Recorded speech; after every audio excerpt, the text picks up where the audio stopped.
가지고 이게 당이 모여버리는 거죠. 이건 진짜 심한 거고요. 진짜 심한 거예요. 진짜 심한 거고 이 적당하게 끼어 있으면 진짜 맛있어요. 그리고 중요한 건 향기. 사과의 향기가 이렇게 근데 귀여워. 진짜 귀해. 지구 온난화. 앞으로 20년. 큰일 났다.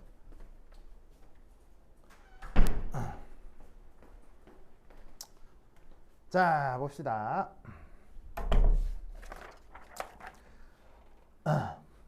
자, 거기 이제 괄호 2번 한번 보실까요?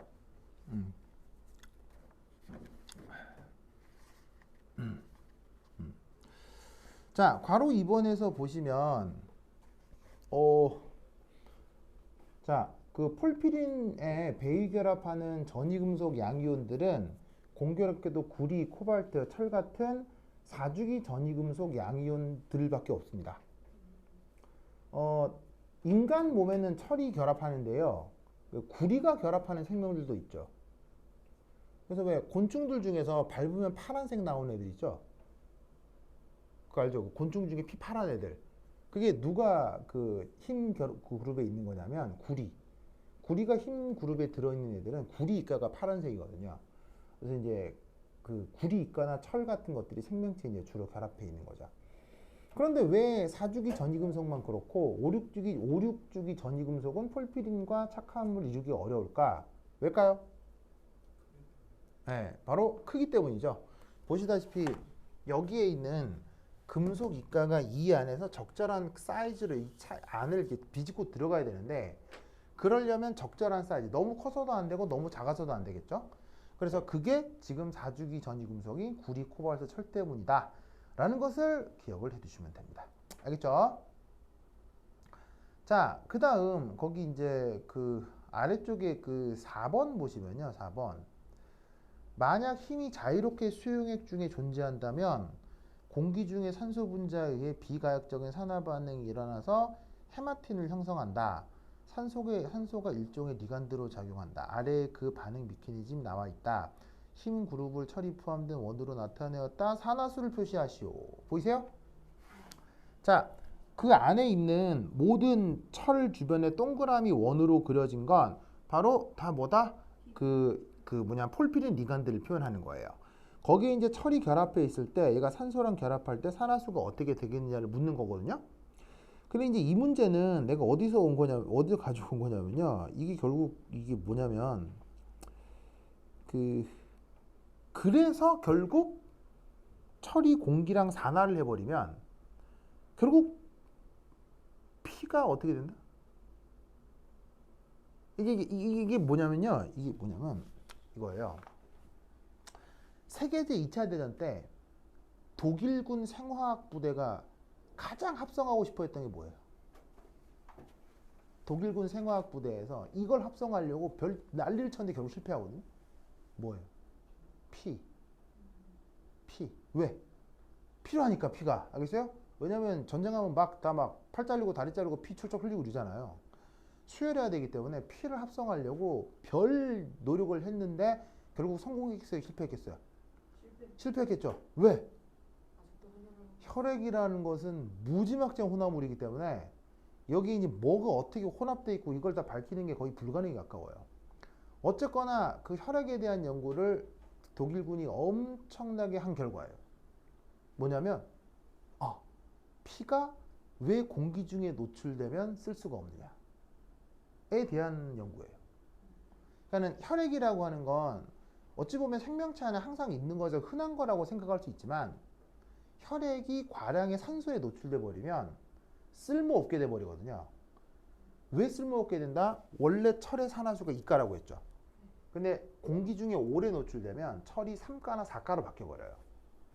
그러니까 산화수가 왕 커지면서 더 이상 산소나 이산화탄소랑 자유롭게 붙었다 떨어졌다가 되는 게 아니고 강력하게 결합해 버리면서 운반체로 활용될 수가 없어요. 그래서 그 역사적인 어떤 역사를 품고 있는 메커니즘이에요. 그래서 왜 혈액을 합성시키기 어렵고 만약에 혈액이 이게 피가 질질 나서 공기 중에 노출돼 버리는 건 이건 왜 회수해서 쓸 수가 없느냐에 대한 메커니즘을 보여주는 문제입니다. 그 답이 해설지에 있기 때문에 읽어보시면은 금방 알 수 있어요. 그래서 내가 이제 만들 때 되게 애써서 만든 문제였는데 그 뭐냐면은 이제 여러분들한테 그냥 간단하게 소개를 해드립니다. 자, 그 다음 괄호 5번 볼까요? 괄호 5번. 생명체 내에서 폴피닌에 베이결합하는 금속들은 철, 구리 같은 전이 금속들밖에 안 됩니다. 왜? 칼륨, 갈륨 같은 이 전형 원소 금속들은 왜 폴피린과 베이결합하지 않을까요? 생명체 내에서. 왜 안 될까요? 어?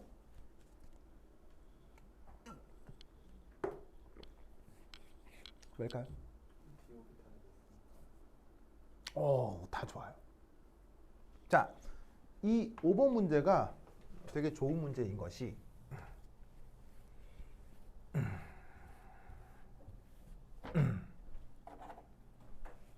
5번 문제를 좀 더 자세히 설명을 하면 칼슘, 이가 등의 전형 원소 역시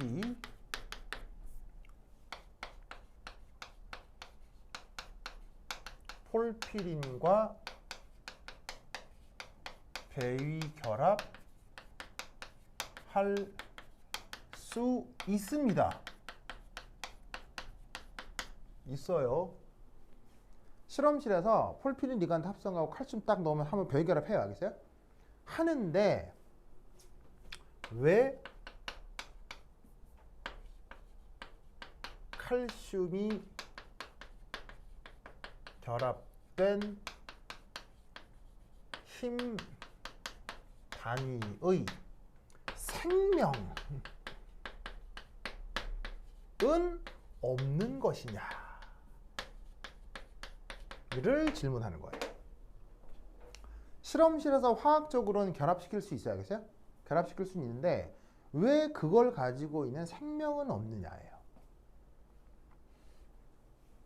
무슨 말 알겠죠? 자, 왜 그러냐?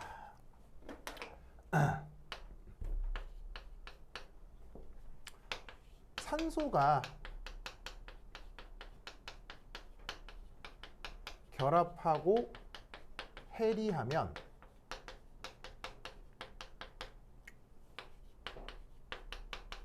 금속의 부분 전하에 약간씩 변화가 나타나겠죠.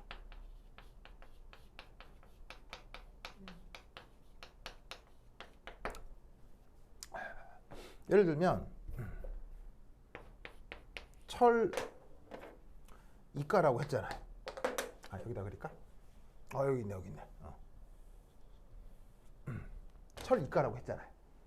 그럼 여기에 요 빈자리에 만약에 O2가 결합한다.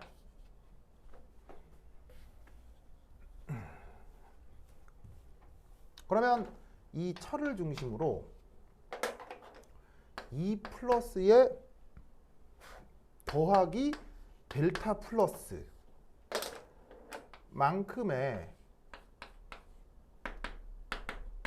약간의 부분 전하의 변화가 생길 수도 있다는 거죠. 아시겠죠? 왜냐하면 그만큼 요 산소가 델타 마이너스가 될 테니까요. 무슨 뜻인지 아시겠죠? 근데 이때 놀라운 사실은 이 경우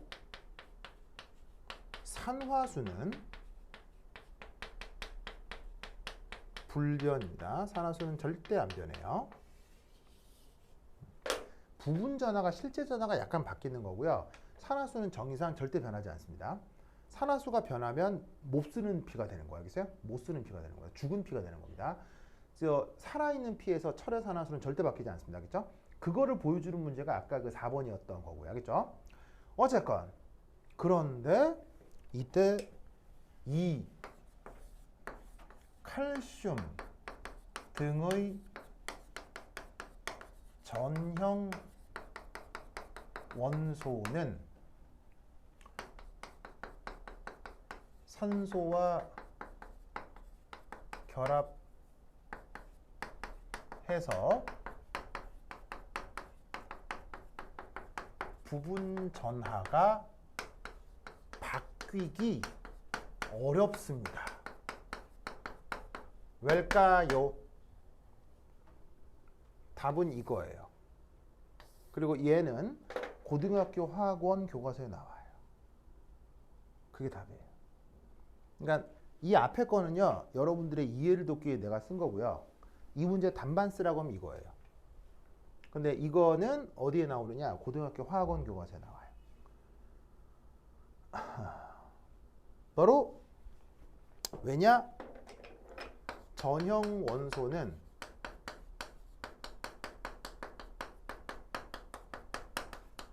순차적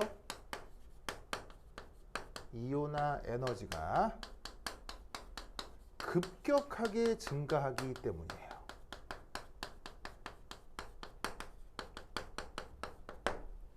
순차적 이온화 에너지가 전형 원소에 급격하게 증가한다. 알고 있는 말이죠.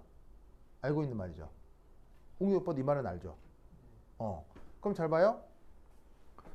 그러니까 칼슘 이가 상태에선 이미 가장 안정한 타입의 이온이 됐죠. 칼슘 이가는.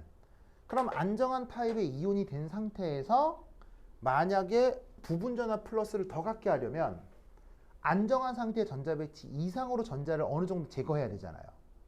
이럴 때 순차적 이온 에너지가 예를 들면 칼슘이 이가에서 칼슘이 3가가 된다는 얘기는 에너지가 아주 많이 필요하죠. 그러니까 어떻게 되냐면 저렇게 철 대신에 칼슘이 들어있는 상태에서 산소가 결합하려고 할 때 칼슘 이가 상태에서 전자를 더 뺏어가야 되는데 그게 된다 안 된다? 안 된다는 얘기예요. 그러니까 전형 원소가 이 안에 들어있으면 이런 비금속들이 쉽게 결합하기가 어려워진다는 얘기예요. 무슨 뜻인지 아시겠죠? 그러니까 어떻게 돼? 순차적 이온화 에너지 증가가 그나마 좀 적은 전이 원소로 써야 된다고요. 전이 원소는 순차적 이온화 에너지가 좀 완만하게 증가하죠. 그러니까 어떻게 했냐면 이런 전기임 성도가 큰 원소가 와도 전자 밀도의 변화가 약간씩 일어날 수 있는 거예요. 무슨 뜻인지 아시겠죠? 이렇게 기억을 해주시기 바랍니다. 오케이, 됐다. 그리고 마지막으로 소개할 문제. 자, 중간에도 되게 좋은 문제가 많습니다. 그 3페이지에 있는 3번 문제 있죠. 3페이지에 있는 3번 문제 찾았어요? 3페이지에 있는 3번 문제 찾았어요? 6페이지에 있는 3번 문제. 6페이지에 있는 3번 문제 찾았어요? 요것도 한번 오늘 가서 꼭 해보세요. 아시겠죠? 헤모글로빈과 관련된 아주 중요한 문제입니다. 이것도 서울대 기출입니다. 3번 아시겠죠? 서울대 기출을 내가 그냥 약간 편집을 한 건데 요 3번 문제 꼭 한번 해보세요. 아시겠죠? 자, 마지막으로 이제 소개할 문제는 뒤에 쭉 넘어가서 15페이지에 있는 6번 문제입니다. 15페이지에 있는 6번 문제.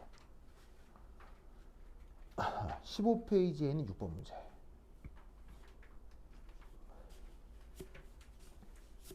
찾았어요? 이게 서울대 기출인데 역시나 헤모글로빈에 대한 얘기입니다. 거기에 우선 볼까요? 괄호 1번. 산소와 일산화탄소의 루이스 전자점식 구조식을 그리시오. 일산화탄소 루이스 구조 그리는 건 아까 여러 번 했죠. 그렇죠? 왜 산소하고 일산화탄소를 루이스 구조로 그려보려고 하냐면 이 산소하고 일산화탄소가 히모글로빈에 다 잘 결합하고 있기 때문이에요. 아시겠죠? 그래서 요거 기억을 하시고요. 자, 이제 괄호 2번부터가 재밌는 건데 이겁니다. 자, 이거 줄게요.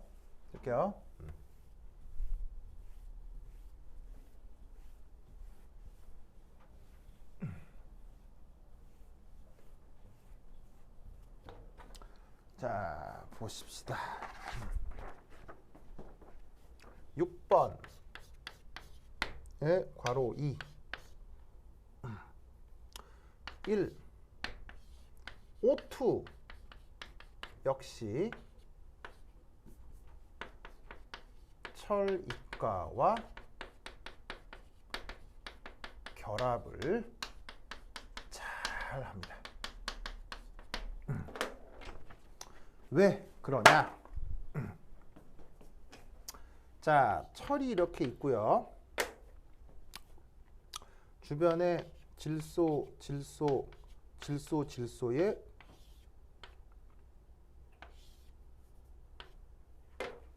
짠 뭐 또 다른 질소가 이렇게 있고요. 이게 바로 폴피린 리간드라고 했죠.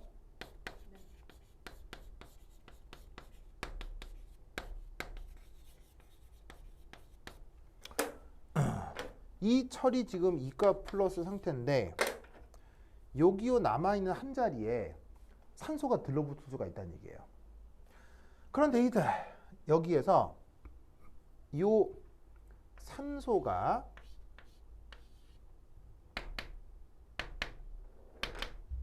비공허전자를 가지고 있죠? 그럼 이 산소가 이 철에 이압하고 베이결합을 하면 자, 폴피린 리간드 다 떼고 저 철만 한번 그려볼게요. 그러면 산소에 산소 이렇게 되면서 짜잔 이렇게 되겠죠? 보이세요? 자, 그럼 이때 여기에 있는 이 철이 원래 이가였는데 전자를 추가적으로 받아버리면 이 철 같은 경우 이온가가 1 플러스가 되고 여기 있는 산소가 이온가가 다시 1 플러스가 되겠죠. 맞아요? 산소가 정기적으로 중성이었는데 전자를 철한테 줘버렸으니까. 그러면 어떤 일이 벌어지냐면 바로 짜잔 짜잔 짜잔 짜잔 바로 철의 d-오비탈입니다. 그 철의 d-오비탈에 있는 d-전자가 바로 이압하고 철의 산소에 다시 전자를 제공하고 산소가 옥텟을 만족하기 위해서 이중결합을 이루고 있던 전자를 산소 쪽으로 밀 수 있기 때문에 그 다음 철하고 산소가 역시 이중결합을 이룰 수가 있어요.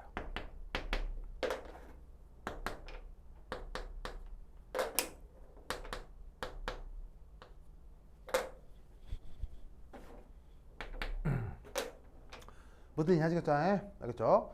그러면 순간 이온가가 어떻게 되냐면 여기 있는 요 산소가 1 마이너스 아시겠죠? 그리고 이 산소가 이온가가 1 플러스 그 다음 이 철은 원래 2 플러스로 돌아오게 된다 이런 말이죠. 아시겠죠? 그래서 역시나 철하고 산소가 뭘 이룰 수 있어요? 이중결합을 이룰 수 있게 된단 말이에요.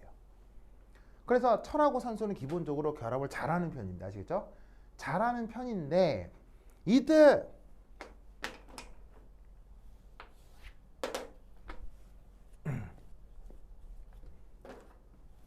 이 철 이가와 O2의 결합을 도와주는 작용기가 있습니다.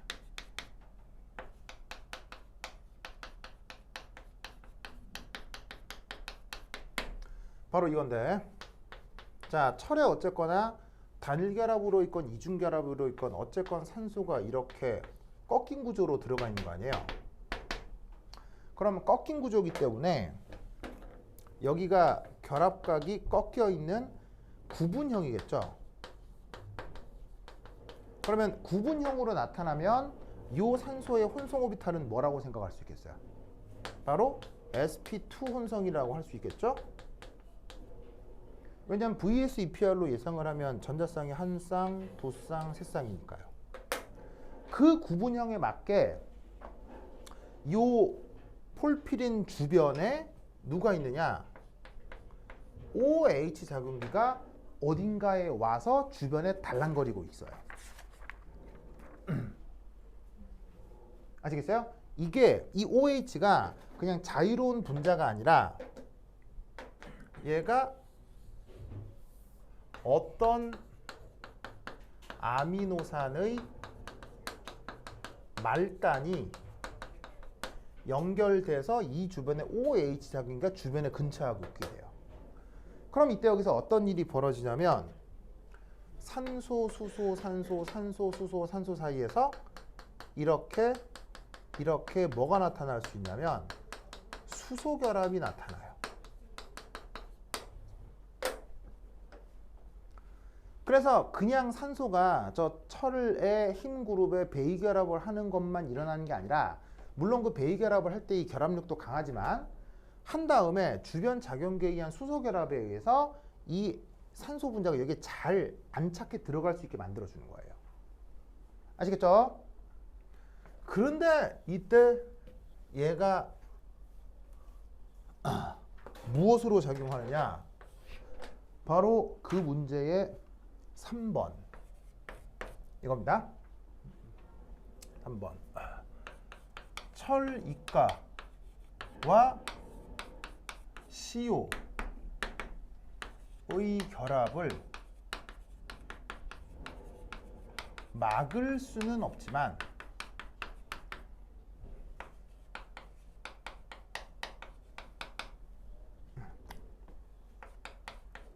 시간 지연을 통해 생명체의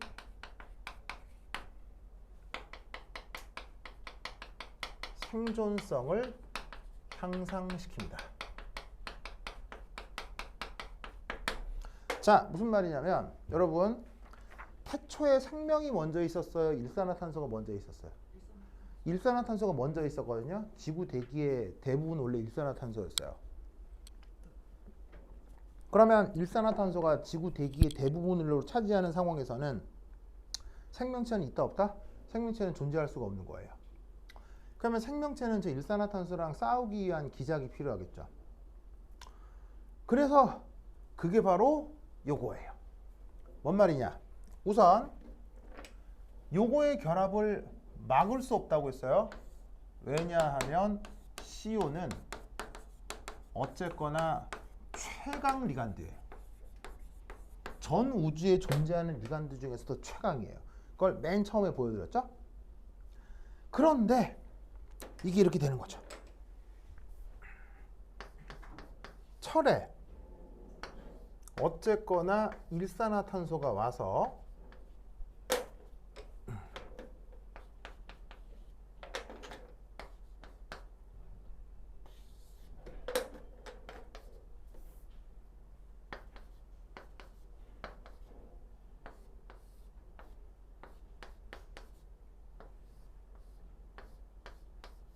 요 비어있는 자리에 얘가 들어올 예정이에요. 어쨌거나. 그리고 결국엔 무조건 돼요.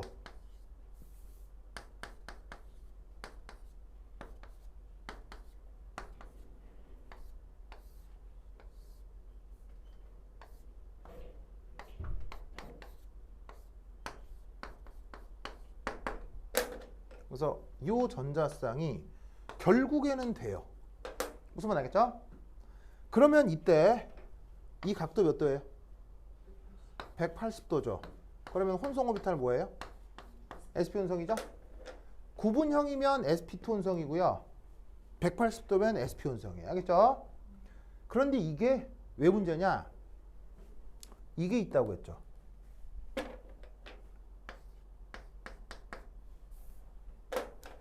이게 히모글로빈의 철의 마지막 베이결합 자리 근처에 항상 알짱거리고 있는 거예요.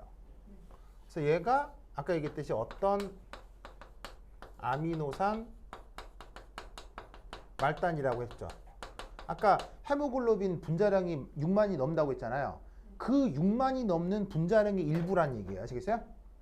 그러면 이런 장치가 뭘 하냐면 일산화탄소가 결국에는 이리 결합할 거예요. 그런데 일산화탄소가 올 때 이 OH 작용기가 여기에는 일산화탄소하고는 수소결합 할 수 있어요? 수소결합 안 돼요? 수소결합 안 되죠. 그래서 어떻게 얘가 이렇게 입체저항이 나타나는 거예요. 즉 다가오는 일산화탄소를 얘가 발로 차는 거예요. 이게 만약에 산소처럼 비스듬히 접근해서 구분형으로 들어오게 되면 입체저항이 안 나타나는 거예요. 그런데 일산화탄소는 수직으로 들어와야 되잖아. 180도가 되게. 그러면 180도가 되게 수직으로 들어올 땐 입체저항이 생기는 거예요. 즉 산소만 이 자리로 비스듬히 들어와서 sp2 혼성이 되도록 저렇게 구분형이 돼서 sp2 혼성으로 표현될 수 있도록 산소가 잘 들어오고 들어온 산소랑 수소 결합을 통해서 안정화시킬 수 있도록 이 작용기가 진화돼서 발달에 붙어 있는 거예요. 무슨 뜻인지 알겠어요? 엄청난 진화인 거예요, 이게. 무슨 말인지 알겠죠?